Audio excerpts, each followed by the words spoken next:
Toronto's housing market is indeed slowing down. Why are we still seeing bidding wars? That's the question I'm going to try to tackle today. My name is John Pasalis, president at Realosophy Realty. You can catch all my latest writings on Toronto's housing market at movesmartly.com. If you find this video helpful, please hit the like button and subscribe to stay up to date on all my latest videos.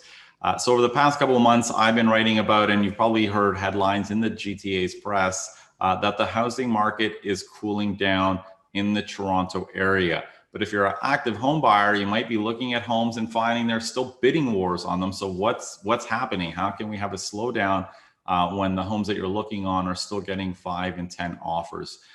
So those are great questions. I'm going to try to unpack them today. Now, when thinking about Toronto's housing market, I mean, the best way to think about it is, 4 months ago, back in March, say the housing market was really like a car that was going 250 kilometers an hour on a highway, out of control, at an unbelievable pace.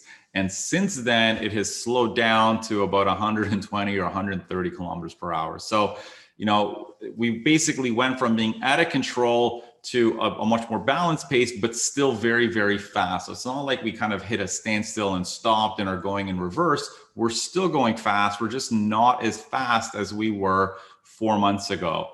And what that looks like on the ground, our houses are getting fewer showings. They're getting fewer offers. I mean, some of the homes on the market today on their offer nights are getting no offers. Some, of course, the nicest ones in the nicest areas are still getting offers, 5 and 10 homes, which is kind of what makes it hard for some buyers to understand what this slowdown is all about.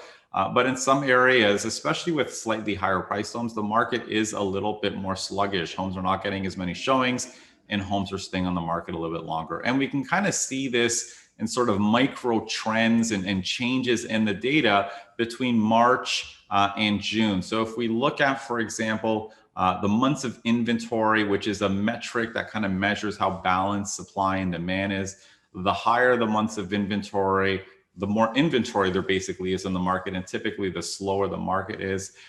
When we look at sort of the months of inventory for houses in the GTA across the 5 municipalities, they're up basically from March to June. Certainly in areas like Toronto and York Region and Halton, where prices are a little bit more expensive, they're up a little bit more. But you can kind of see they're still very much in seller's market territory. We still only have about 1 month of inventory. So it's not like the market has slammed the brakes, and it's just has slowed down slightly. And when we look at the condominium market, we see a bigger increase in inventory, especially in markets like Toronto, where we had under 1 month of inventory. We're about a month and a half in inventory now. So certainly a little bit more inventory, a bit of a slower pace than we were 4 months ago and 3 months ago, but still a seller's market. And similarly, we can kind of see this shift in the share of homes that are selling for over asking. So if we look at the low rise market for houses, for example, we can kind of see this share declining slightly from March, which is the peak. But even now in June, still over 60% of homes are selling for over asking, but that's below what it was, several months ago back in March. And really similar trend in the condominium market,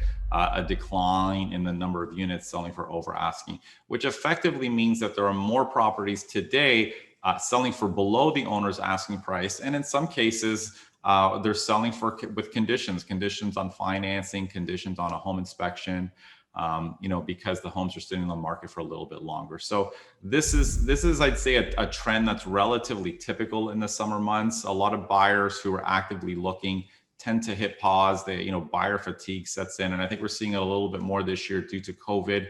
And with obviously all of the businesses and everything opening up, people just wanting to take a break. But our instinct is, and my instinct is, probably things will be a little bit busier come September. That's typically what happens, but that's ultimately going to depend on how much inventory we're going to see coming onto the market. Early signs suggest we'll probably have a lot of buyer activity. We're getting a lot of inquiries from buyers. We'll have to see just how many sellers decide to list come September. Hopefully that all makes sense. If you have any questions, please feel free to post them below or send me an email at askjohn@movesmartly.com.